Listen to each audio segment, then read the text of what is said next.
லூக்கா சுவிசேஷம் 10ஆம் அதிகாரம் 38ஆம் வசனம் முதல் 42ஆம் வசனம் வரை. பின்பு அவர்கள் பிரயாணமாய் போகையில் அவர் ஒரு கிராமத்தில் பிரவேசித்தார். அங்கே மார்த்தாள் என்னும் பெயர் கொண்ட ஒரு ஸ்திரீ அவரை தன் வீட்டிலே ஏற்றுக்கொண்டார். அவளுக்கு மரியாதை எனப்பட்ட ஒரு சகோதரி இருந்தார். அவள் இயேசுவின் பாதத்தில் உட்கார்ந்து அவருடைய வசனத்தை கேட்டுக் கொண்டிருந்தார்.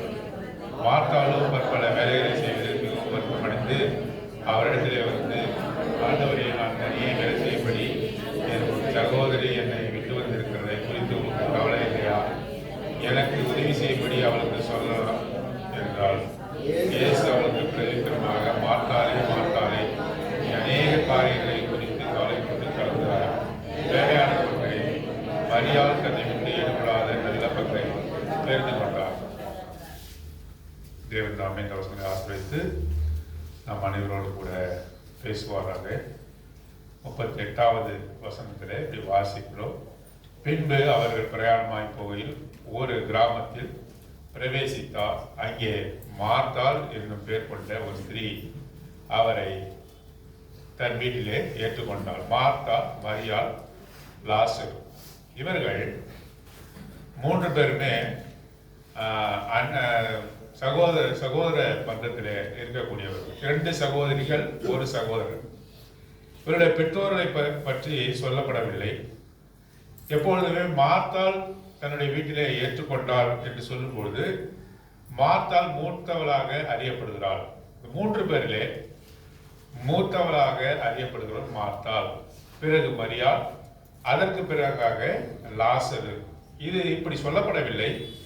நாம் வசனங்களிலே படிக்கும் பொழுது மார்த்தாளுடைய பெயர் முதன்மையாக வருவதனாலே, ஆகவே அவருடைய வீடு என்று சொல்லி நாம் இங்கே படிக்கிறோம். ஆகவே மார்த்தாள் தான் இந்த 3 பேரிலே மூத்தவளாக இருக்கக்கூடும் என்று ஒரு கணிப்பு. ஆகவே மார்த்தாள், பாருங்க, ஒரு ஸ்திரீ இருந்தால் அந்த ஸ்திரீ மார்த்தாள் பெயர் கொண்ட ஒரு ஸ்திரீ அவரை தன் வீட்டிலே ஏற்றுக்கொண்டார். ஆகவே மார்த்தாள் ஆண்டவரை ஏற்றுக்கொண்டார். பாருங்க, அவர்கள் வசித்த கிராமத்தினுடைய பேர் என்ன?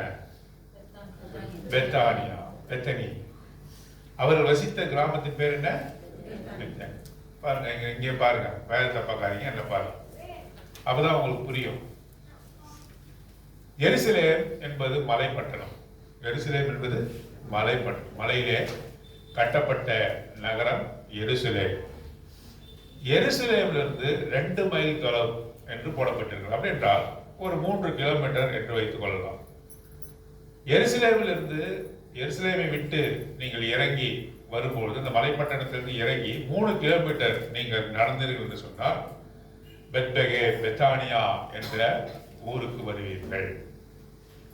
ஆகவே 3 கிலோமீட்டர் தூரம் தான், ஒரு அரை மணி நேரம் மிக மெதுவாக நடந்தாலும் கூட எருசலேம் தேவனுடைய நகரம், தாவீதின் ஊர்.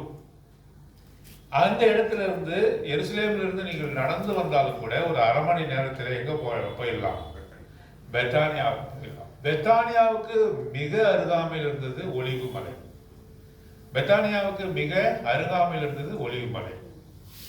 கலிலேயா எங்க இருக்கிறது என்று சொன்னா, எருசலேமில் இருந்து 115 கிலோமீட்டர் தூரத்தில் இருந்தது. இப்ப புரியுதா? கலிலேயாவிலிருந்து எருசலேமுக்கு வர வேண்டும் என்றால் 115 கிலோமீட்டர். எருசலேமிலிருந்து பெத்தானியாவுக்கு வர வேண்டும் என்று சொன்னால் 3 கிலோமீட்டர் என்று சொல்லி பாருங்க. ஆண்டவராகிய இயேசு கிறிஸ்து எப்பவுமே எருசலேமுக்கு போவார். எருசலேமுக்கு போய் அங்கே வசனங்களை சொல்கிறார். அங்கே பரிசேயர், சரிசேயர் என்று சொல்லக்கூடிய தேவாலயத்திலே இருக்கக்கூடியவர்களோடு கூட விவாதிக்கிறார், அவரோடு கூட பேசுகிறார். அங்கே தேவாலயத்தை தரிசிக்க வந்த, தேவனை தரிசிக்க வந்தவர்களிடத்திலே அவர் பேசுகிறார். பேசி முடித்த பிறகு அவர் எருசலேமில் தங்குவதில்லை. எருசலேமை அவர் அதிகமாக நேசிக்கிறார். எத்தனையோ முறை கோழி தன் குஞ்சுகளை சேர்த்துக் கொள்வது போல சேர்த்துக் கொள்ள ஆசைப்பட்டேன் என்று சொல்லி எருசலேமை குறித்து தனது ஆசையை, தனது அன்பை வெளிப்படுத்துகிறார்.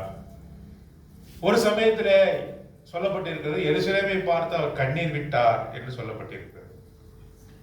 எருசலேமை பார்த்து கண்ணீர் விடுகிறார், அது மீது ஆசையா இருக்கிறார், அது மீது அன்பு செலுத்துகிறார். அந்த பட்டணத்தில் உள்ள மக்களை குறித்து அவருக்கு அதிக அக்கறை இருக்கிறது. ஆனால் அவர் நேசித்த அளவுக்கு எருசலேம் ஜனங்கள் அவர் என்ன செய்யல, அவரை நேசிக்கிறார். அது ஒன் சைடட் லவ்வாவே இருந்தது. ஆண்டவராக இயேசு கிறிஸ்து எருசலேமை நேசிக்கிறார். அது என்னுடைய பிதாவின் வீடு என்று சொல்லுகிறார். எருசலேமினுடைய அந்த ஆலயத்திலே போய் என்னுடைய பிதாவின் வீட்டை கல்லர் குகையாக்கினீர்களே என்று சொல்லுகிறார். அங்க வரக்கூடிய மக்களை நேசிக்கிறார், எருசலேம் பட்டணத்து மக்களை நேசிக்கிறார். ஆனாலும் கூட அந்த எருசலேம் ஒரு நாளும் தேவனை நேசிக்கவில்லை. ஒரு பட்டணம் இருக்கிறது, எருசலேமிலிருந்து 3 கிலோமீட்டர் தொலைவில் ஒரு பட்டணம் இருக்கிறது. அதிலே 3 பேர் இருக்கிறார்கள். அவர்கள் சகோதர பந்தத்திலே பிணைக்கப்பட்டவர்களாக இருக்கிறார்கள். அவர்கள் மார்த்தாள், மரியாள், லாசர். இவர்கள் ஆண்டவரை ஏற்றுக்கொண்ட ஜனங்கள். அதுதான் வாசிக்கிறோம். லூக்கா சுவிசேஷம் 10ஆம் அதிகாரம் 38ஆம். ஒரு ஸ்திரீ இருந்தால் எருசலேம் அவரை ஏற்றுக்கொள்ளவில்லை. அந்த ஸ்திரீ அவரை தன் வீட்டிலே ஏற்றுக்கொண்டார். தன் வீட்டிலே ஏற்றுக்கொண்டார். பாருங்க, இன்றைய தினத்திலே இந்த வருஷத்தினுடைய கடைசியிலே நாம் வந்திருக்கிறோம். இந்த வருஷம் 2025 நாம் முடிக்க போகிறோம். நமது வீடு எப்படியாக இருக்கிறது? வீடு என்று சொன்னால் உங்களுடைய கட்டிடங்கள், உங்களுடைய வீட்டை இது குறிப்பதல்ல. உங்கள் வீடு என்பது குடும்பம். உங்கள் குடும்பம் எப்படி இருக்கிறது? ஆண்டவர் பரிசோதிக்க விரும்புகிறார். அவருடைய பந்தியின் வேலையிலே உங்களை பரிசோதிக்க விரும்புகிறார். நீ இப்படி இருக்கக்கூடாது. களிமண்ணால் கட்டப்பட்ட வீடாக நீ இருக்கக்கூடாது. கூரை இல்லாத வீடாக நீ இருக்கக்கூடாது. பெத்தானியாவிலே அவர் நேசித்து தங்கின வீடை போல இருக்கணும் வீடு. உனது மனைவி, உனது பிள்ளைகள், உனது கணவன், உனது சபையானது பெத்தானியா என்ற அந்த கிராமத்திலே இருந்த வீட்டை போல உன்னுடைய வீடானது அன்பினாலே கட்டப்பட்ட ஒரு வீடாக இருக்க வேண்டும். அது மெய்யாகவே தேவனை அன்பு கூறுகிறது. ஆகவேதான் எருசலேமை விட்டு அவர் சாயங்காலம் ஆன பொழுது அவர் போக விரும்பிய ஒரு வீடு இருக்கிறது. அந்த வீடு இருந்த கிராமத்தின் பேர் பெத்தானியா. அப்படிப்பட்ட வீடாக இருக்கிறதா நம்மளுடைய வீடு? நாம் அவரை ஏற்றுக்கொள்கிறவர்களாக இருக்கிறோமா? நாம் அவரை ஏற்றுக்கொள்ள வேண்டும். இதோ வாசற்படியில் நின்று நான் கதவை, ஒருவன் என்ன சத்தத்தை கேட்டு கதவை திறந்தால் போய் ஒரு ஹலோ சொல்லிட்டு வெளியே போயிடுன்னு சொன்னார். அவனோட கூட போய் போஜனம் பானம் பண்ண, ஃபெலோஷிப்பை காட்டு, ஐக்கியத்தை காட்டுகிறது. கதவை தட்டுகிறார். திறந்தால் அங்கே போய் அவளோடு கூட பந்தி இருக்க விரும்புகிறார். ஐக்கியத்தை அது காட்டு. பெத்தானியாவினுடைய வீட்டை போல நம்மளுடைய வீடு காணப்பட வேண்டும். அது அன்பு நிறைந்த வீடு. முதல்ல பெத்தானியா என்பது என்ன? ஒரு அன்பு நிறைந்த வீடு. யோவான் சுவிசேஷம் 11ஆம் அதிகாரம் 3ஆம் வசனம் எடுத்து வாசிங்க. யோவான் சுவிசேஷம், John Gospel chapter 11 verse 3. அப்பொழுது அவருடைய சகோதரிகள், ஆண்டவரே, நீர் சிநேகிக்கிறவன் வியாதியாய் இருக்கிறான் என்று சொல்ல, அவருடைய சகோதரிகள் என்று சொல்லும் பொழுது மார்த்தாள், மரியாதை குறிப்பிடுகிறது. வியாதிப்பட்டவன் யாரு? பக்கத்து வீட்டுக்காரனா? அவர்களுடைய சகோதரனாகிய லாசரு வியாதிப்பட்டவன். ஆகவே அவர்கள் எப்படி சொல்றாங்க ஆண்டவர்கிட்ட? நீ சிநேகிக்கிற எப்படிப்பட்டவன் அவன்? லாசர் யாரு? அவன் வியாதிப்பட்டவன் அல்ல. நீ சிநேகிக்கிற யாரு? லாசர். அப்போ ஆண்டவர் அவர்களை எவ்வளவாக நேசித்திருக்கிறார். லாசருவையும் கூட அவர் நேசித்திருக்கிறார். பாருங்க, இங்கே நம்ம வாசிக்கிறோம் யோவான் சுவிசேஷம் 11ஆம் அதிகாரம் 5ஆம் வசனம் வாசிங்க. இயேசு, பொறுமையா வாசிங்க. இயேசு மார்த்தாளிடத்திலும் அவருடைய சகோதரனிடத்திலும் பாருங்க, பெத்தானியா கிராமத்தில் இருக்கக்கூடிய இந்த ஸ்திரியாகிய மார்த்தாளுடைய வீட்டில இருந்தவங்கள நேசித்தான்னு சொல்லல. யார் யாரெல்லாம் சொல்றாரு? ஒருத்தவங்களா சொல்றாரு. இண்டிவிஜுவலா சொல்றாரு. அவர் மார்த்தாளை நேசித்தார். பிறகு சகோதரியாகிய மரியாதை நேசித்தார். அவருடைய சகோதரனாகிய லாசரு நேசித்தார். ஆண்டவர் நமக்கு வாய் வலிக்குது இல்ல? நமக்கு வாய் வலிக்குது. யாராவது வந்து நம்ம நேசிக்கிறோம்னு சொன்னாங்க, ஏங்க நம்ம ஒரு வீட்டுக்கு போனோம், வீட்டை விட்டு வெளியே வரும்போது நம்ம என்ன சொல்றோம்? அவங்க குடும்ப தலைவரை பார்த்து போயிட்டு வரேன்னு சொல்லிட்டு போயிடுறோம். உடனே நம்ம போய் வீட்டு சேரும்போது ஃபோன் வருது, என் மனைவிகிட்ட நீங்க சொல்லிட்டு போலியே, என் பிள்ளைங்கிட்ட சொல்லிட்டு போலியே, எங்க வீட்டு ஆட்டுக்குட்டிக்கிட்ட சொல்லிட்டு போலியே அப்படின்னு கேட்கறாங்க. ஏன் கேட்கறாங்க? ஒருத்தவங்களா பார்த்து சொல்லிட்டு போகணும்னு மனுஷர்கள் என்ன பண்றாங்க, விரும்புறாங்க. நம்ம ஒருத்தர்கிட்ட சொன்னா, வீட்டினுடைய தலைமகன்கிட்ட சொன்னா போதும்னு நினைக்கிறோம். அப்படி இல்லை. ஒருத்தவங்களும் உன்னுடைய அன்புக்காக ஏங்குகிறார்கள், உன்னுடைய பரிவுக்காக ஏங்குகிறார்கள். ஆகவே சொல்லிட்டோம். நான் சொல்லிக்கிறேன் போங்கன்னு உங்களை யாராவது அனுப்புனா கூட நீங்க என்ன பண்ணுவீங்க? இருங்க நான் போய் சொல்லிட்டு வந்துடுறேன். என்ன பண்ணுவீங்க? அவங்க கிச்சன்ல இருந்தாலும், அவருடைய மனைவி கிச்சன்ல இருந்தாலும் போயிட்டு வரேங்க அப்படின்னு சொல்லிட்டு போறீங்க. தனிப்பட்ட விதமாக அன்பை காட்டக்கூடியவர் ஆண்டவர். இந்த 5ஆம் வசனத்துல வாசிக்கிறோம், he loved Martha, he loved Mary, he loved Lazarus. தனித்தனியா நேசிக்கிறார். ஒரு குடும்பமா மாத்திரமல்ல, தனித்தனியாக அந்த வீட்டை அவ்வளவாக நேசித்திருக்கிறார். ஆகவே என்னுடைய வீடு எப்படி இருக்கணும்?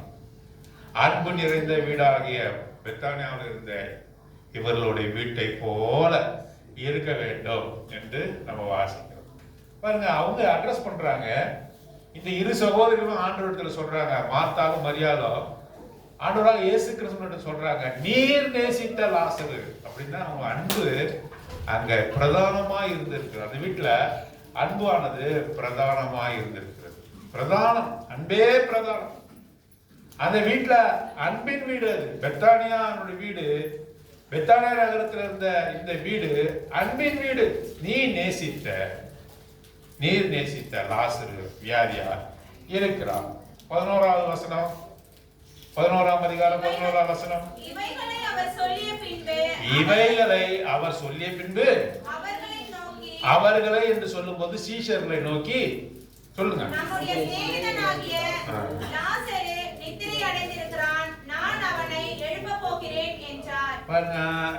லாசரு மரித்து விட்டான். இப்ப அவர் சொல்றாரு, லாசரு மரித்து விட்டான். சீடர்களை நோக்கி சொல்றாரு, வாங்க போலான்னு சொல்ல.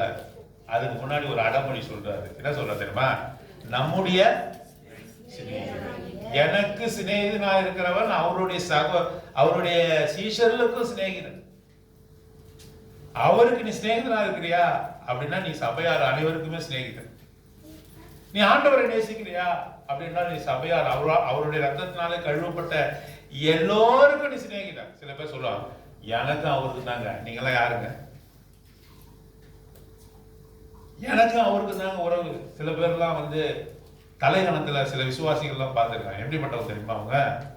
ஏங்க நீங்களாம் எனக்கு சொல்ல வேண்டிய அவசியம் இல்லைங்க, உங்களோட ஐக்கியம் எனக்கு தேவையில்லைங்க. டைரக்ட் டீலிங் அவரு. என்னது? எனக்கு அவருக்கு என்ன இருக்குது? உன்னை தள்ளிடுவார். ஏன் தெரியுமா? பேதுரை பார்த்து சொல்றாரு, பேதுருவே என்னை நேசிக்கிறாயா என்று கேட்கிறாரு. அப்படின்னா சொல்றாரு, நேசிக்கிறேன். 2வது கேட்கிறாரு, பேதுருவே என்னை நேசிக்கிறாயா கேட்கிறாரு, நேசிக்கிறேன். 3வது கேட்கிறாரு, நேசிக்கிறேன். நான் நேசிக்கிறேன் என்பது உங்களுக்கு தெரியுமே. அப்படி என்றால் என்னை நேசிக்கிறேன்னு எனக்கு தெரிஞ்சிச்சே போதுமான்னு சொல்ல. உடனே எங்க போறாரு? என் ஆடுகளை. உடனே அவருடைய ஜனங்களை பார்த்துதான் சொல்றாரு. கானாவூர் கல்யாணத்துல, யோவான் சுவிசேஷம் 2ஆம் அதிகாரத்துல கானாவூர் கல்யாணத்துல ஆண்டவராகிய இயேசு கிறிஸ்து கல்யாணத்துக்கு இன்விடேஷன் கொடுக்குறாங்க.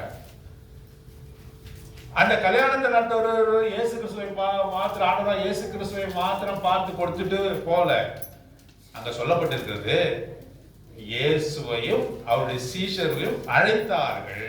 இயேசுவை மட்டும் நீ அழைத்திருந்தாக்கா, ஆண்டவராகிய இயேசு கிறிஸ்துவ மாத்திரம் அவங்க அழைக்கப்பட்டிருந்தா அவர் ஒரு நாள் போயிருக்க மாட்டாரு. யாரு கூட போயிருக்கணும் அவர்? அதுதான் நம்ம இங்க வாசிக்கிறோம். என்ன வாசிக்கிறோம்னா, அவருடைய நம்முடைய சிநேகிதர், எனக்கு சிநேகிதனா இருக்கிறவன் நம்ம அனைவருக்கும் யாரு? அந்த குடும்பத்தார் சொல்றாங்க, ஆண்டவரே உம்முடைய சிநேகிதன் வியாதியா இருக்கிறார். 2வது பார்க்கிறோம், சீடர்களை பார்த்து ஆண்டவராகிய இயேசு கிறிஸ்து சொல்றாரு. என்ன சொல்றாரு தெரியுமா? நம்முடைய சிநேகிதர், நம்முடைய சிநேகிதர். 3வது பார்க்கலாமா? இப்ப அந்த குடும்பத்தார் சொல்லிட்டாங்க, 2 சகோதரிகளும் சொல்லிட்டாங்க, அவர் எங்களுடைய சிநேகிதன் என்று. ஆண்டவர் சொல்றாரு, இவர்கள் நம்முடைய சிநேகிதன் என்று சொல்லிட்டாரு. அதே அதிகாரம் 36வது வசனம் வாசிங்க. யோவான் சுவிசேஷம் 11ஆம் அதிகாரம். அப்பொழுது யூதர்கள் இவர் அவனை ஊர் ஜனமே சொல்லுதுப்பா. ஊர் ஜனமே சொல்லுது. என்ன சொல்லுது? பாருங்க அந்த குடும்பத்தை, லாசருவை எப்படி நேசித்திருக்காரு. அப்ப அது அன்பின் குடும்பமா இல்லையா? மார்த்தாள், மரியாள், லாசருவின் குடும்பம் அன்பின் குடும்பம். ஏன் அந்த குடும்பத்தார் சொல்றாங்க ஆண்டவரை நேசிக்கிறார். ஆண்டவரே சொல்றாரு நான் அவரை நேசிக்கிறேன். இவங்க 2 பேர் மட்டுமா சொல்றாங்க? ஊரே சொல்லுது. ஊர் என்ன சொல்லுது? இவர்கள் தேவனுடைய பிள்ளைகள், இவர்களை ஆண்டவரே நேசிக்கிறார். இப்ப உங்களுடைய வீடு பெத்தானியா குடும்பத்தை போல இருக்கணுமா வேணாமா? சத்தமே காணோம். பெத்தானியா குடும்பத்தை போல என் வீடு ஆண்டவரால் நேசிக்கப்பட்ட குடும்பம். நாங்கள் ஆண்டவரை நேசிக்கிற குடும்பம். ஊரே சொல்லுதுப்பா அவங்க ஆண்டவருடைய பிள்ளைங்க. அந்த குடும்பத்தை ஆண்டவர் எவ்வளவா நேசிக்கிறார். என்னுடைய குடும்பத்தை ஆண்டவர் எவ்வளவா சொல்ல முடியுமா?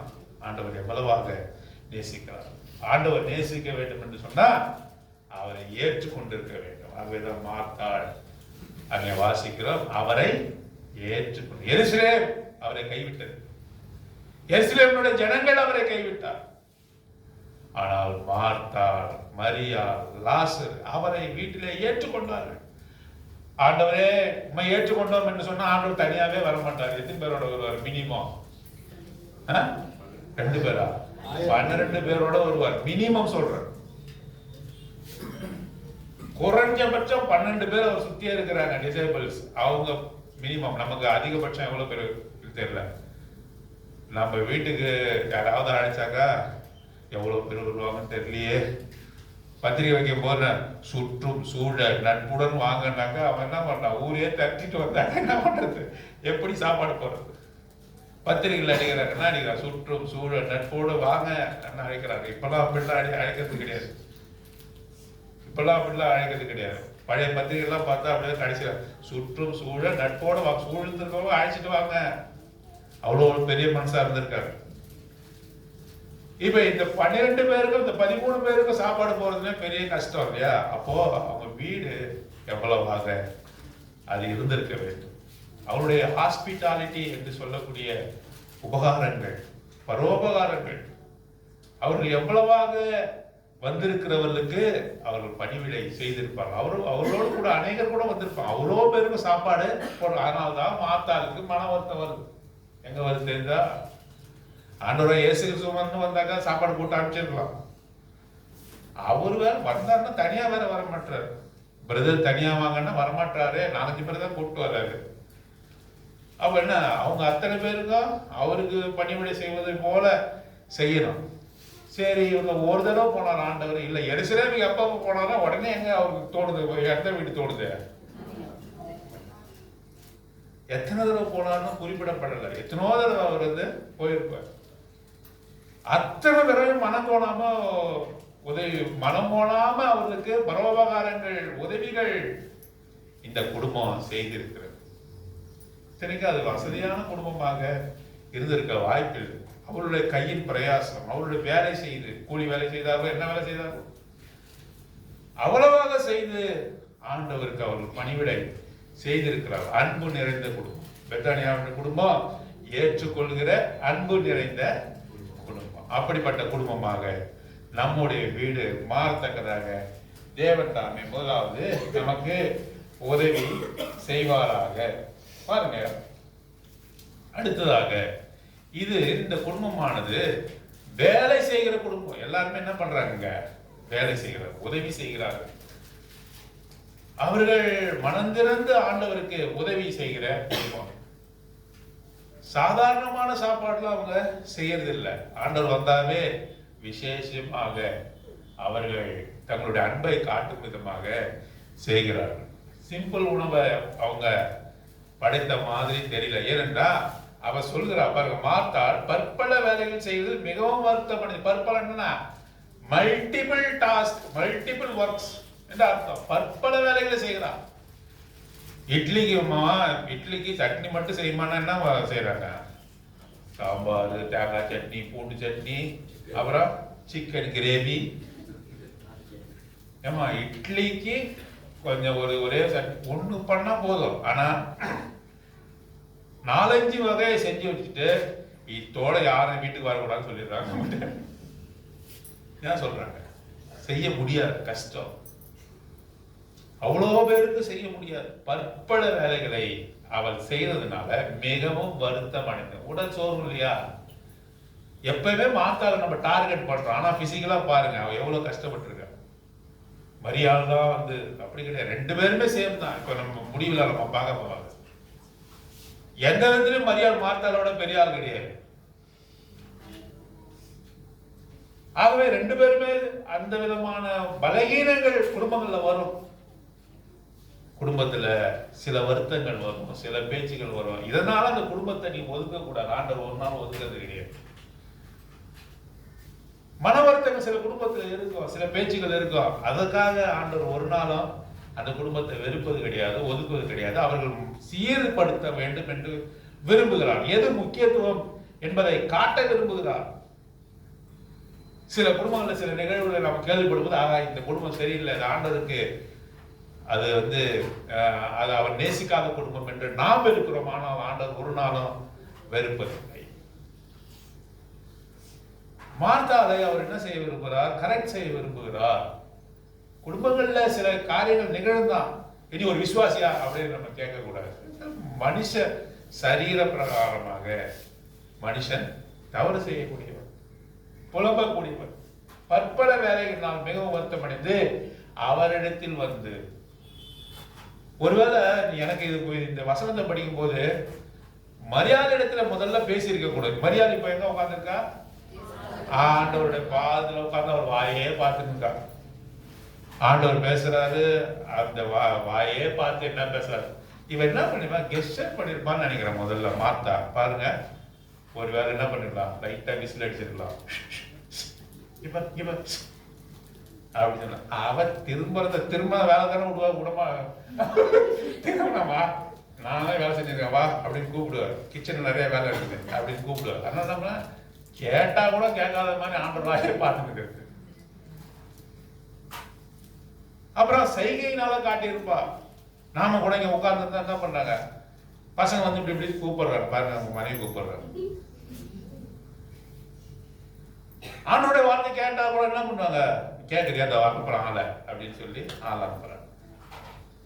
ஆகவே இப்படி கெஸ்டர்ஸ், சைகைகள் மூலமாக, சிறு சத்தங்கள் மூலமாக, விஸ்பரிங் சில சத்தங்கள் மூலமாக எப்படியாவது இந்த மார்த்தாளுடைய அட்டென்ஷனை திருப்ப, மரியாளுடைய அட்டென்ஷனை தன் பக்கமாக திருப்பி அவளை வேலை செய்ய வைக்கணும்னு முயற்சி பண்ணியிருக்கா. அந்த வசனங்கள்ல இதெல்லாம் பொதித்து இருக்கு. இதெல்லாம் நடக்காது, நேரடியாவே போயிடுற அப்படி அவர்கிட்ட, நேரடியாவே ஆண்டவர்கிட்ட போயிடுறேன்னு சொல்லி நேரடியா போய் என்ன சொல்றா, அவர்கிட்ட நேரா போய் என்ன சொல்றா, இங்க பாக்குறோம், ஆண்டவரே நான் தனியே வேலை செய்யும்படி என் சகோதரி என்னை விட்டு வந்திருக்கிறதை குறித்து உமக்கு கவலை இல்லையா? நான் இவ்வளோ பாடுபடுறேன்னு அவ பாருங்க அவங்க பக்கத்திலே உட்கார்ந்து வசனத்தை கேட்டுக்கொண்டு இருக்கிறா என்று சொல்லுங்க. பாருங்க, அவளுக்கு ஆண்டவரை எப்படியாவது சந்தோஷப்படுத்தணும்னு மார்த்தாளுடைய எண்ணம். எண்ணம் நல்லது. The intention is very good. The intention is very good. But she left the best thing. எது ரொம்ப முக்கியம் என்பதை அவள் மறந்தவளாக இருக்கிறாள். அதுக்காக மார்த்தாளை ஒன்னும் அவர் சொல்லல. மார்த்தாளுக்கு அறிவுரை சொல்லி அவரை அந்த மேன்மைக்கு கொண்டு வருகிறார். ஆகவே இந்த பெத்தானியாவில் இருக்கக்கூடிய இவர்களுடைய வீடு அங்கே உதவிகள் செய்யக்கூடிய வீடு, இரக்கங்களை காட்டக்கூடிய வீடு, மக்களுக்கு வேலை செய்யக்கூடிய வீடு, அன்பின் வீடு என்று சொல்லி பார்க்கிறோம். இரண்டாவதாக the house of service, service to God's people, service to God himself. தேவனுக்கே ஊழியம் செய்த வீடு. நம்முடைய வீடு ஊழியம் செய்கிற வீடாக இருக்கிறதா? தேவனுக்கு உங்களுக்கே நீங்கள் ஊழியம் செய்து கொண்டிருக்கிறீர்களா? அல்லது தேவனுக்கு உங்களுடைய வீட்டை திறந்து கொடுத்து ஊழியம் செய்கிற வீடாக? அநேகர் வீடுகளை பூட்டி வைத்திருக்கிறார், இருதயத்தை பூட்டி வைத்திருக்கிறார். ஊழியத்திற்கென்று அவர்கள் தங்களுடைய வீடுகளை திறப்பதில்லை.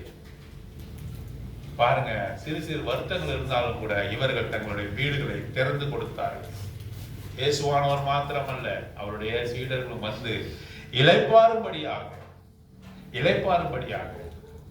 அந்த வீட்டை திறந்து கொடுத்த மக்களாக இவர்கள் இருக்கிறார்கள். அப்படிப்பட்ட ஊழியத்தின் வீடாக நமக்கு வீடு காணப்படும். மூன்றாவதாக பார்க்கிறோம். மூணாவது பாருங்க, the house of repentance and reconciliation. பாருங்க லூக்கா 10ஆம் அதிகாரம் 40ஆம் வசனம் 41 42.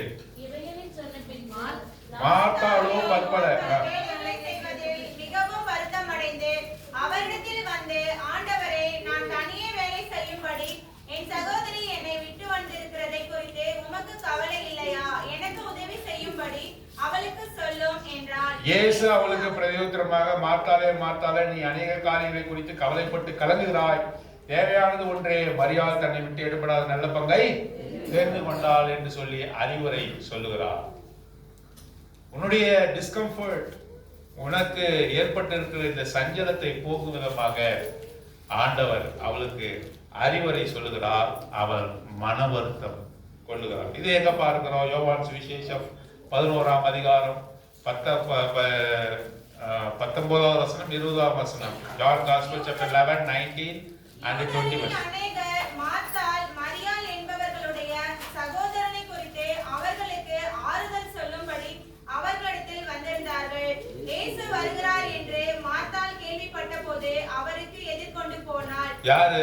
இயேசுவானவர் வருகிறார், ஆண்டவராகிய இயேசு கிறிஸ்து வருகிறார். முதல்ல ஓடுனது யாரு? மரியாள் ஓடுறாங்களா? நல்லா படிங்க. மார்த்தா.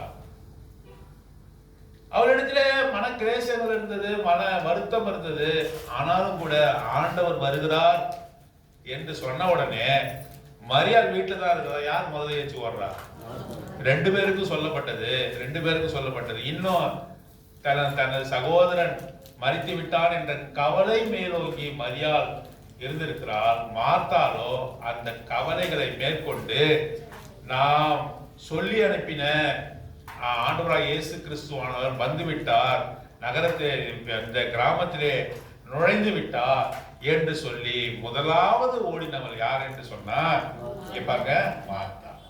மன வருத்தம் இல்ல, இப்ப அவ சொல்ல கேட்டு ஒப்பு கொடுத்திருக்கிறார். ஆகவேதான் ஆண்டவர் கடிந்து கொண்டாலும் கூட அந்த கடிந்து கொள்ளுதலை ஏற்றுக்கொண்டு மன வருந்தி இருக்கிறார். இல்லை என்றால் ஆண்டவர் வராருனாக்கா யாரு ஓடலாம்? முதல்ல யாராவது நம்மை கடிந்து கொள்கிறார்கள். நம்ம இடத்துல சில சீர்திருத்தங்களை சொல்றாங்க, பிரதர் நீங்க இப்படி இருக்க கூடாது, சபைக்கு சீக்கிரமா வாங்க, சில காரியங்களை உங்களுக்கு சீர்திருத்தம் சொல்றாங்க. அடுத்த தடவை நான் அவங்க வரும்போது நம்ம எப்படி போறோம்? அவர் அந்த பக்கம் வர்றாருன்னா நான் இந்த பக்கம் போறேன். இல்லைன்னா நீ யார் சொல்றது, நான் அங்க கேட்கறது? அது மனம் திருந்தாத, ஒரு மனம் வருந்தி மனம் திருந்தாத மக்கள் செய்யக்கூடியது. நான் இப்படி வரேன்னா அப்படி போறது. மனம் வருந்தி மனம் திருந்தவன் என்ன தெரியுமா? அந்த சொல்லை கேட்டு மனம் திருந்தி திரும்பவுமாக ஓடுவாங்க. மார்த்தாள் அப்படித்தான். ஆண்டவர் அவளுக்கு மேலான காரியத்தை சொன்னாலும் கூட, அது மன வருத்தத்தை உண்டாக்கினாலும் கூட, மரியாளுக்கு முன்பாகவே சொல்றாரு. மரியாதை ஒப்பிட்டு சொல்றாரு. மரியாதை போல நீ இல்லைன்னு சொல்றாரு. அது ஒருவேளை மார்த்தாளுக்கு மன வருத்தத்தை கொண்டு வந்திருக்க கூடும். நினைச்சு பாருங்க, யார நம்ம குறை சொல்றோம்னா அவங்கள வச்சுக்கிட்டே உன்னை குறை சொன்னாக்க எப்படி இருக்கும்? எனக்கு ஒருத்தர் மேல குறை இருக்குது. இந்த மரியாதை பாருங்க, மார்த்தா சொல்ற மரியாதை பாருங்க, வேலையே செய்ய மாட்டான். அவளையும் வைத்து கொண்டு சொல்றாரு, அவளை போல நீ இல்ல, மரியாள் நல்ல பங்கை தெரிந்து கொண்டால் நீ நல்ல பங்கை தெரிந்து கொள்ளலாம் என்று கடிந்து கொள்கிறார்.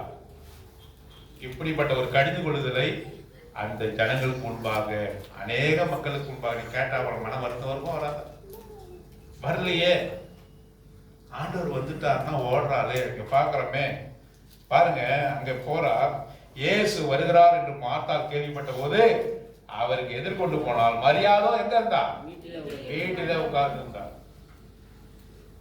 மனம் வருந்தி என்ன பண்ணிருக்கா? மார்த்தாள் ஓடி இருக்கிறா. பாருங்க, அது மாத்திரமல்ல, அதுதான் repentance and reconciliation. அவரோடு கூட போய் அவரோடு கூட பேசுகிற காரியம். நம்மளோட வீடு எப்படி இருக்கணும்? அன்பில் இருந்த வீடு, அவரை ஏற்றுக்கொள்கிற வீடு ஒண்ணு. ரெண்டாவது ஊழியம், கர்த்தருக்கென்று ஊழியம் செய்யக்கூடிய வீடு. மூன்றாவதாக எப்படி இருக்கணும்? மனம் வருந்தி மனம் திருந்தி என்ன செய்யணும், அவரோடு கூட ஒப்புரவாகக்கூடிய வீடு. ஆண்டவர் மேல சில சமயம் நம்ம கோபம் கூட வரும். சிலது நம்ம நினைத்தது வாய்க்காவிட்டால், நம்ம கேட்டது கிடைக்காம நமக்கு எப்படி இருக்கும்? ஆண்டவர் மேல, ஆண்டவரோட கண்ணு இருக்குதா, காது இருக்குதா, மூக்கு இருக்குதா, கண்ணு தெரியுமா தெரியாதா, இப்படி கேட்க மாட்டோம். ஆனாலும் கூட என்ன பண்ண மாட்டோம், ஜெபம் பண்ண மாட்டோம். வசனம் படிக்கணும்னா ஒரே வசனத்தை படிச்சுட்டு வச்சுட்டு தூக்கிட்டு போயிட்டே இருக்கும். சந்தோஷம் இல்லாம நம்ம கர்த்தரிடத்துல காணப்படுகிற நேரம். மனம் வருந்தி மனம் திருந்தி முழுமையாக அவரை ஏற்றுக்கொள்கிற வீடு மார்த்தாளுடைய வீடு, பெத்தானியாவில் இருந்த வீடு. அப்படிப்பட்ட வீடாக இருந்தது. நாம கூட எந்த விதமான மன வருத்தமோ தேவனிடத்துல வைத்துக் கொள்ளக்கூடாது. நம்முடைய வாழ்க்கையில நம்ம கேட்டது கிடைக்கல, நம்ம வாழ்க்கையில சில அசம்பாவிதம் நடக்குது, மாற்றமே வரல. அப்படி இருந்தா கூட ஆண்டவருக்கு என்ன பண்ணக்கூடாது, கோபித்துக் கொள்ளக்கூடாது. அவர் சொல்லும் பொழுது அதை ஏற்றுக்கொண்டு என்ன செய்யணும், மனம் வருந்தி மனம் திருந்தி அவரோடு கூட ஒப்புரவாகக்கூடிய வீடு. Reconciliation, house of reconciliation and repentance. அவரோடு கூட ஒப்புரவாகக்கூடிய வீடாக நமது வீடு காணப்பட வேண்டும் என்று சொல்லி அவர் விரும்புகிறார். அதுக்கு அடுத்தது யோவான் சுவிசேஷம் 12ஆம் அதிகாரம் 3ஆம் வசனம் முதல் 8ஆம் வசனம் வரை. John gospel chapter 12 verse 3 to 8. மரியாள் வேறு பெற்ற கலங்கமில்லாத நலதம் என்னும் தைலத்தில் ஒரு ராத்தல் கொண்டு வந்து அதை இயேசுவின் பாதங்களில் பூசி தன் தலைமயிரால் அவருடைய பாதங்களை துடைத்தாள். அந்த வீடு முழுவதும் தைலத்தின் பரிமளத்தினால் நிறைந்தது. வீடு எந்த வீடு? பெத்தானியாவில் இருக்கக்கூடிய மார்த்தாளுடைய வீட்டுல மரியாள் என்ன செய்கிறார்? ஆண்டவர் வந்திருக்கிறார். என்ன செய்யறாரு? நலதம் என்ற அந்த தைலத்தை ஒரு ராத்தல் கொண்டு வந்து என்ன பண்றா, அதை உடைத்து எங்க ஊத்துறாரு? அவருடைய பாதங்கள்ல ஊற்றி. எதாவது துடைக்காது, பக்கத்துல இருக்கிற கிச்சன்ல இருக்க அழுகு துணி எட்டுவாங்கம்மா துடைப்போம், துடைச்சா எதாவது துடைச்சா? தலைமயிரினாலே அவருடைய பாதத்தை துடைத்தாள் என்று பார்க்கிறோம். அந்த நறுமணமானது அந்த வீடு முழுவதும் தைலத்தின் பரிமாணத்தினால் நிறைந்தது என்று பார்க்கிறோம். பாருங்க, ஒரு ராத்தல் என்பது ஒரு மனுஷனுடைய ஒரு வருஷ சம்பளமா. ஒரு வருஷத்துல ஒரு மனுஷன் எவ்வளவு சம்பளம் வாங்குவான்?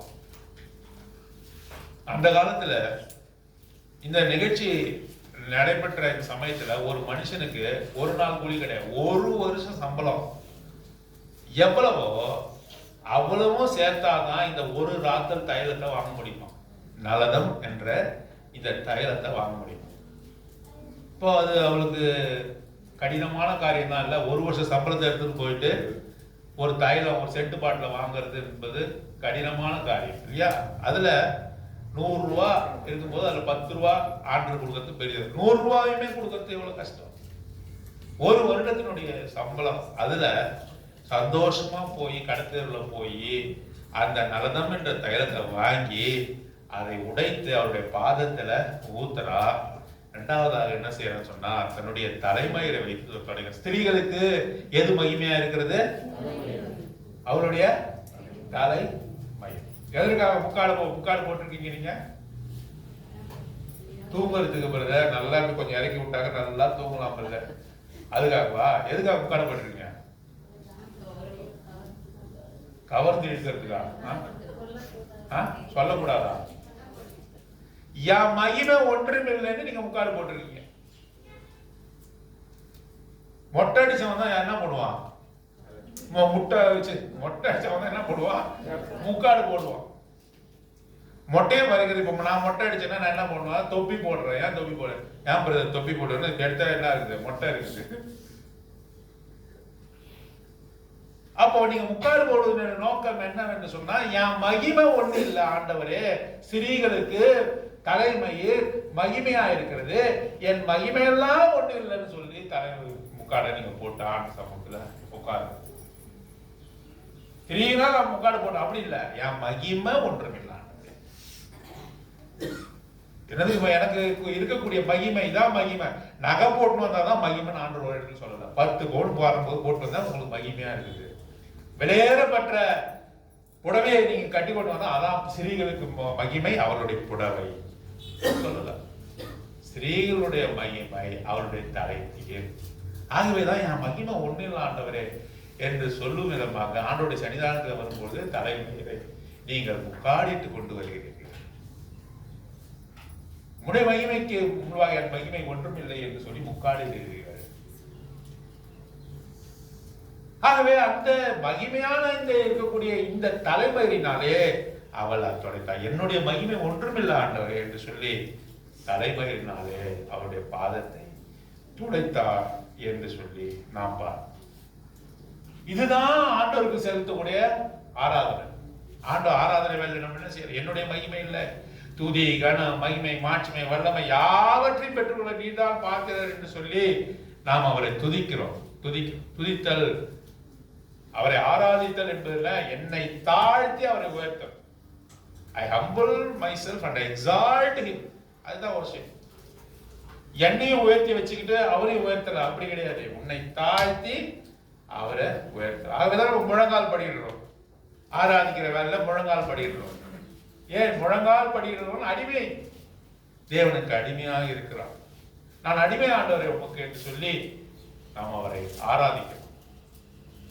தனது மகிமையெல்லாம் அவருக்குத்தான் உரியது என்று சொல்லி அந்த நல்லம் என்ற தகத்தை ஊற்றி துடைத்தால் அது ஆராதனைக்கு அடையாளமாக இருக்கிறது. ஆகவே ஆராதனை செய்யும் பொழுது ஏதோ ஒரு காரியத்தை அவர் பலிபீடத்திலே கொண்டு வந்து வைத்தால் இழந்திருக்கிறார். என்னவென்று சொன்னால் நலதம் என்ற தகரம் இழந்திருக்கிறார். ஏதாவது நீ இழந்தால் ஒழிய தேவனை ஆராதிக்கணும். தெரியுமா உங்களுக்கு? நீங்க ஏதாவது இழந்துதான் ஆராதிக்கணும். தேவனுடைய ஆலயத்துல அவரிடத்துல வரும்பொழுது, ஜனங்கள் வரும்பொழுது ஆட்டையோ மாட்டையோ அவர்கள் பணம் கொடுத்து வாங்கி கொண்டு வந்து அங்க என்ன பண்றாங்க? பலி செலுத்தி அவரை ஆராதிக்கிறார். தேவனுடைய ஆலயத்திற்கு வெறுங்கையனாக வரக்கூடாது என்று ஆண்டவர்களுடைய கட்டளை.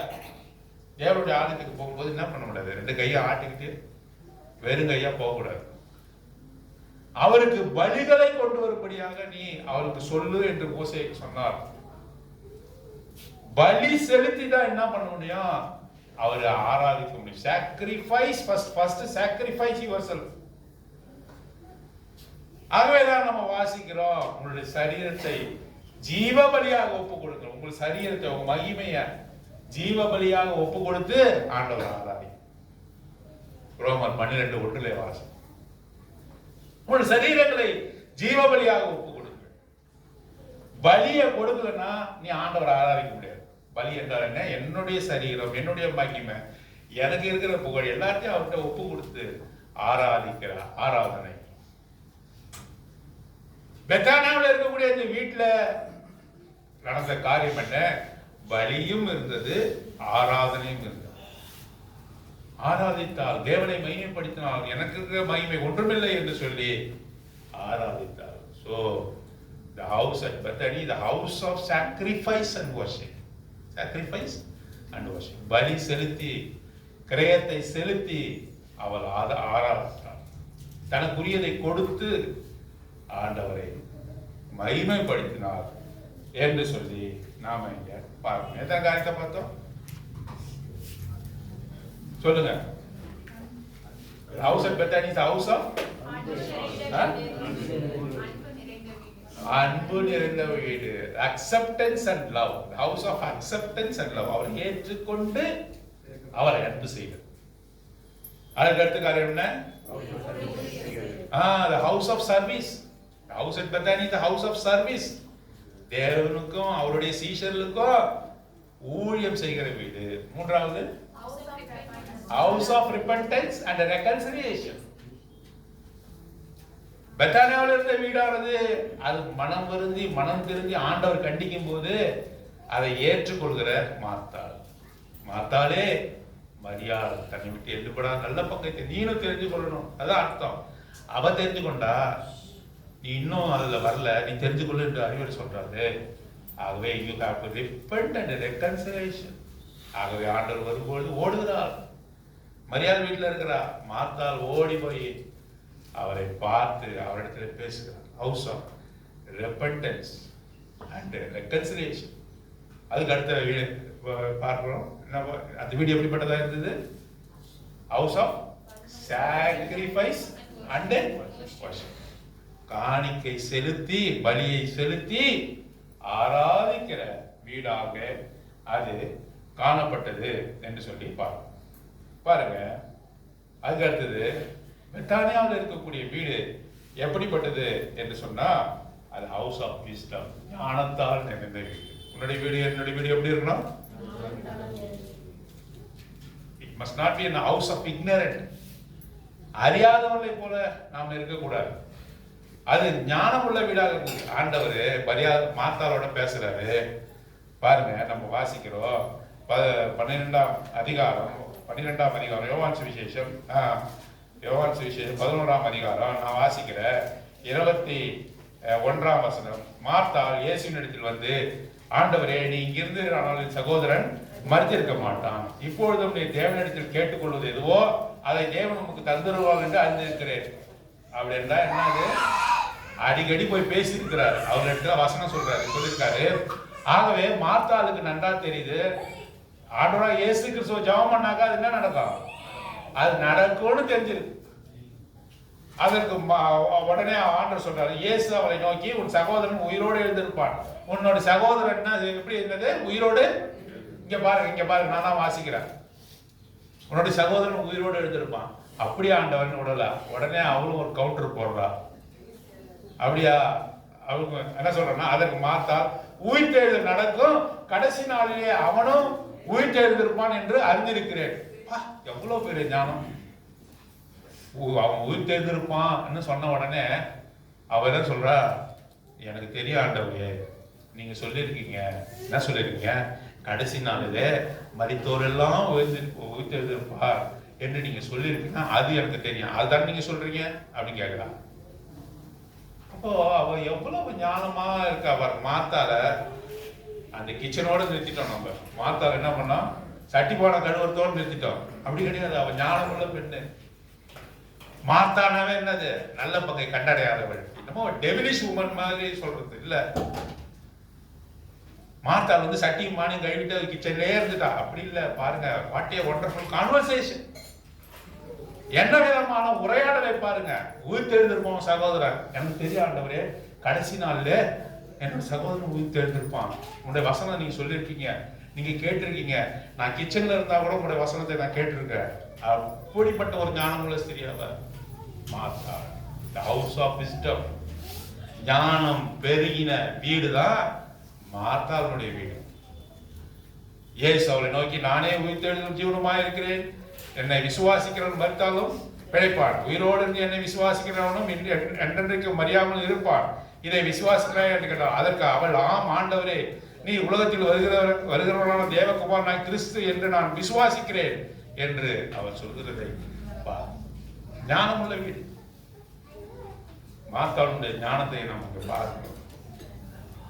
அவருடைய உபதேசங்களை ஏற்றுக்கொண்ட வீடு ஞானமுள்ள வீடாக அது இருந்தது. அதுக்கு அடுத்தது அந்த வீடு எப்படிப்பட்ட வீடு? யோவான் சுவிசேஷம் 12ஆம் அதிகாரம், John gospel chapter 12 verse 1 and 2 வாசிங்க. மரணத்திலிருந்து எழுப்பின லாசரு இருந்த பெத்தானியாவுக்கு வந்தார். அங்கே அவருக்கு ராவிருந்து பண்ணினார்கள். மார்த்தாள் பணிவிடை செய்தால், லாசருவும் அவருடனே கூட பந்தியிருந்தவர்களில் ஒருவனாய் இருந்தார். இப்ப எங்க இருக்கிறாங்க? they are at the table. அவங்க பந்தி இருக்கிறாங்க. பந்தி எதை காட்டுகிறது? ஐக்கியத்தை காட்டுகிறது. இது ஐக்கியத்தின் பந்தி, the table of fellowship.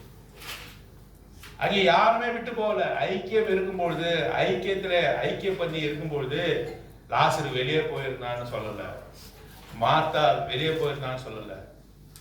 அவர்களோடு அவர் பந்தி இருந்தார்.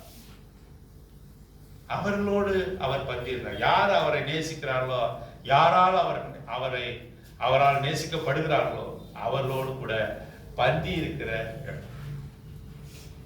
அடிக்கடி அங்கிள் சொல்ற உதாரணம் தான். பிச்சைக்காரன் வந்து பிச்சைக்காரன் இருக்கும்போது, வாங்க உள்ள வாங்க, தயவு செஞ்சு உள்ள வாங்க, எங்க டேபிள் உட்காந்து சாப்பிடுங்கன்னு சொல்லுவோமா? இல்ல. யார் சொல்லுவோம்? உறவு உறவு உறவு. அங்கிளோட தீமில முக்கியமான ஒரு வார்த்தைன்னா உறவு. உனக்கு உறவு. பையன் தான் என்ன பண்ணுவான்? பையனோட நீங்க சொல்லணும் என்ன பண்ணலாம், கேட்டை காலால எட்டி வச்சு, இந்த எனக்கு தான் அதெல்லாம் புரியுதா உங்களுக்கு எல்லாம் புரியுதான்னு தெரியல, அதாவது காலால எட்டி வச்சு அதிகாரமா ஓடியாரணும். அதிகாரமா உள்ள வந்து எனக்கு என்ன வச்சிருக்கிற, முட்டை மார்க்கெட் தான் கூட எனக்கு என்ன வச்சிருக்கிற கேட்பான். அது எது காட்டுகிறது? உறவை காட்டுகிறது, ஐக்கியத்தை காட்டுகிறது, உறவை காட்டுகிறது. லாசருவும் மார்த்தாளும் மரியாளும் ஐக்கியத்தின் பந்தியிலே இருந்தார்கள். நாமும் கூட பந்தியில ஐக்கியத்தில் நாம் இணைய போகிறோம். ஒருவன் என்னுடைய சரீரத்திலும் என்னுடைய ரத்தத்திலும் மானம் பண்ணாவிட்டால் அவனிடத்துல எனக்கு ஐக்கியம் இல்லை என்று சொல்கிறான். They have no fellowship. இதை நீ பங்கு பாருன்னா அவருக்கும் உனக்கும் ஐக்கியமே இல்லை. There is no fellowship. இந்த பந்தி இருக்கிற சமயத்துல நான் ஏன் பங்கு பெறுகிறேன்? நான் அவரோடு கூட ஐக்கியத்தில் இருக்கிறேன். ஆகவே இவர்கள் ஐக்கியத்தில் இருந்தார்கள். நம்ம வாசிக்கிறோம், அவரோடு கூட அவரும் பந்தி இருந்தார், லாசரும் அவரோடு கூட இருந்தார். உயிர்ச்செழுந்தவர் யாரும் எங்க இருக்கலாம்? பந்தியில பங்கு பெறணும். உயிர்ச்செழுந்தல் பாவத்திலிருந்து உயிர்ச்செழுந்து வந்தவர். அக்கிரமத்திலும் பாவத்திலும் மருத்துவர்களாக உங்களை அவர் என்ன செய்தார்? உயிர்ப்பித்தார். The resurrected life. You have resurrected life. அக்கிரமத்திலும் பாவத்திலும் மறுத்திருந்த நம்மை உயிர்ப்பித்த தேவன். உயிர்த்தவர்கள் அனைவரும் எங்க இருக்கணும்? எங்க இருந்தான்? லாசர் எங்க இருந்தான்? பந்தியில இருந்தான். பந்தியில இருக்கணும். அவருடைய வீடானது ஐக்கியத்தின் வீடு, ஹவுஸ் ஆஃப் ஃபெலோஷிப். கடைசியாக நம்ம பார்க்கலாம் யோவான் சுவிசேஷம் 11ஆம் அதிகாரம் 25ஆம் வசனம் 26ஆம் வசனம். நானே வாசிக்கிறேன். இயேசு அவரை நோக்கி, நானே உயிர்த்தெழுதலும் ஜீவனுமாய் இருக்கிறேன். என்னை விசுவாசிக்கிறவன் மரித்தாலும் பிழைப்பான். மரித்தாலும் பிழைப்பான். The house of resurrection, the power of resurrection. அந்த வீடானது அந்த உயிர்ச்செழுதலின் வல்லமையை பெற்றுக்கொண்ட வீடு. அந்த வீடானது உயிர்ச்செழுதலின் வல்லமையை பெற்றுக்கொண்ட வீடு. பாருங்க, லூக்கா சுவிசேஷம் 24ஆம் அதிகாரம் 50வது வசனம் வாசிங்க கடைசியா. லூக்கா சுவிசேஷம் பின்பு அவர் பெத்தானியா வரைக்கும் அவர்களை அழைத்து கொண்டு போய் உயர்த்தி அவளை ஆசீர்வதித்தார்.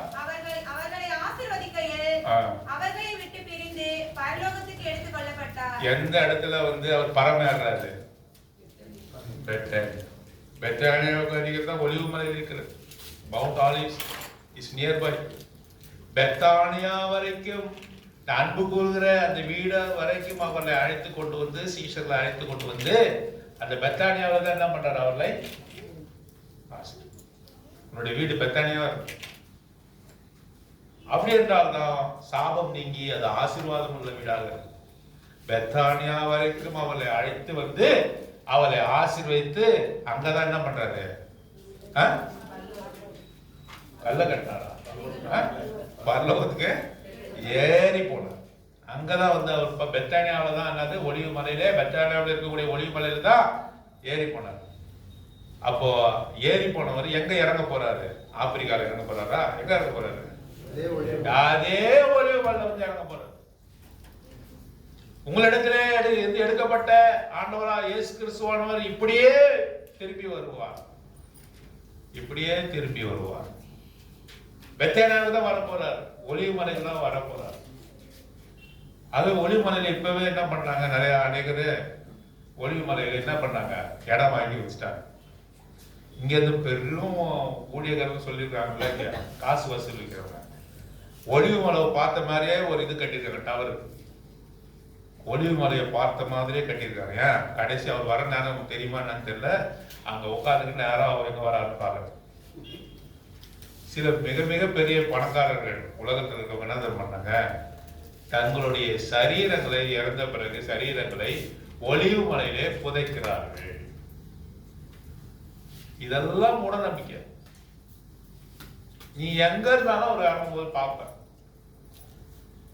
கொஞ்ச காலத்துக்கு முன்னாடி நீங்க யோசிச்சு பாருங்க, இவ்வளவு சேனல்ஸ் இவ்வளவுலாம் இல்ல. ஒரு தூர்தர்ஷன் வர்றதுக்கு ஆண்டனா அவங்க திருப்பி நிற்போம். ஒரு தூர்தர்ஷனை வர வரணும் உங்க வீட்டுக்கு தூர்தர்ஷன் தெரியும்னா அதுவே கோடு கோடா தெரியும்.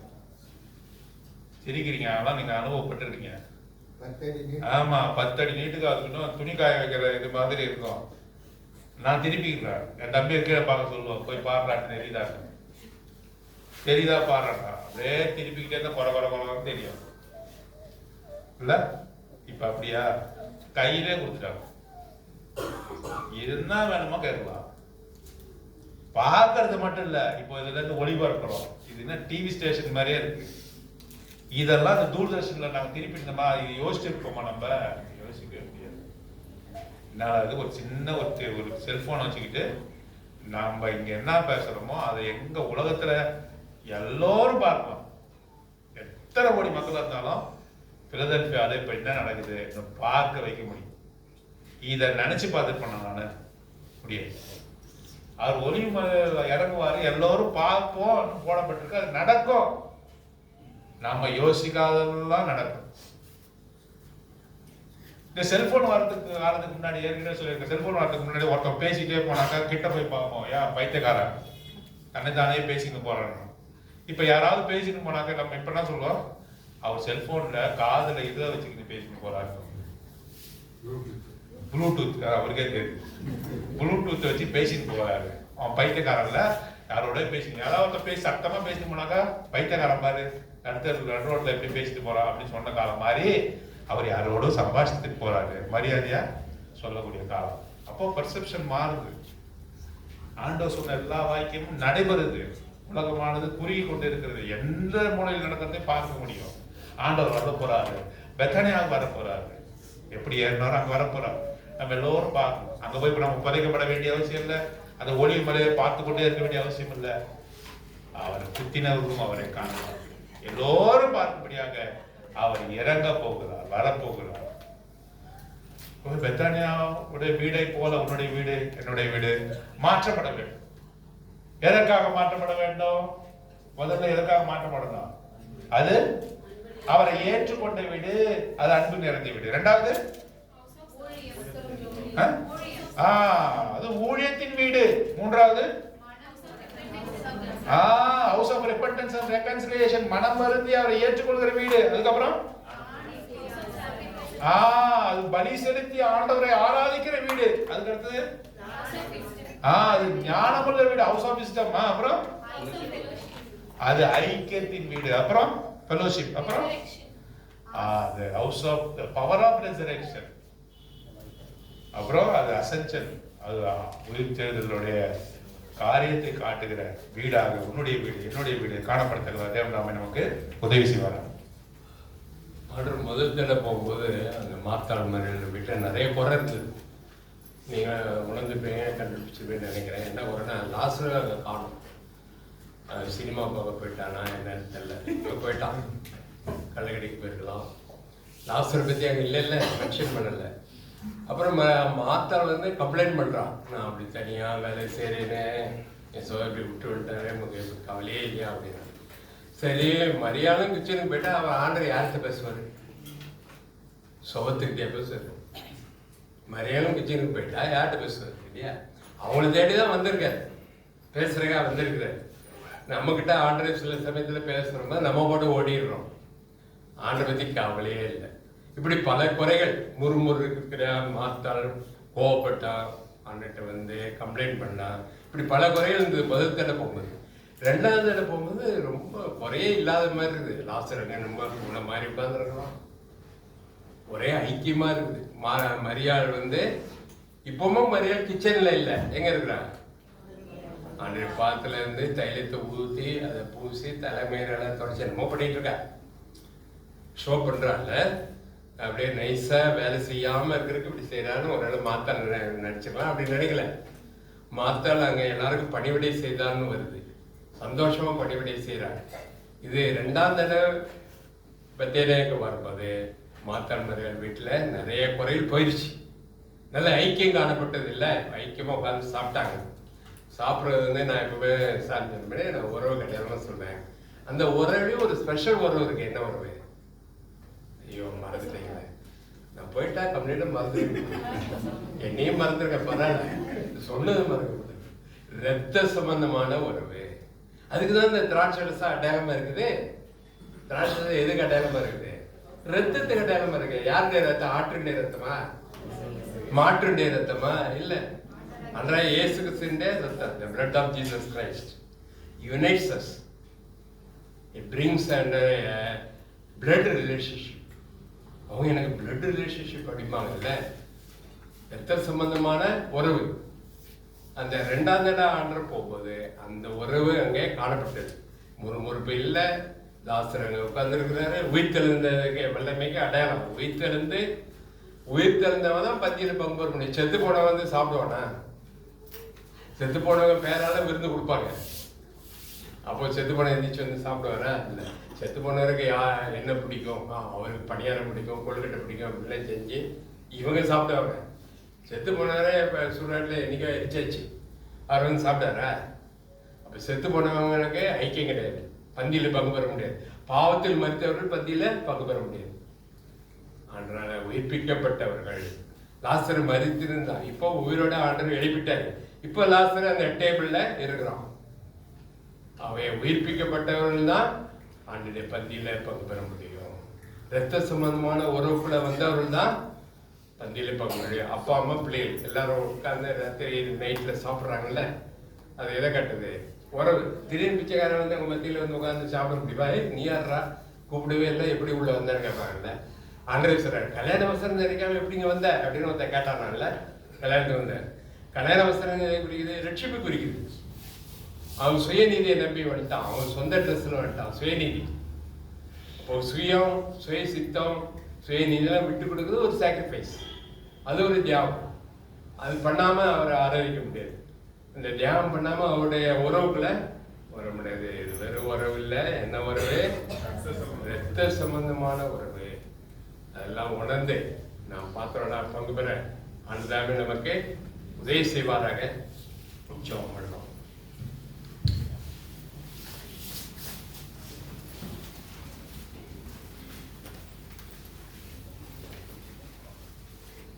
ஜெபம் பண்ணலாம். நம்ம முழு ஆண்டவரை அர்ப்பணிக்கிறோம். ஆண்டவரோடு நல்ல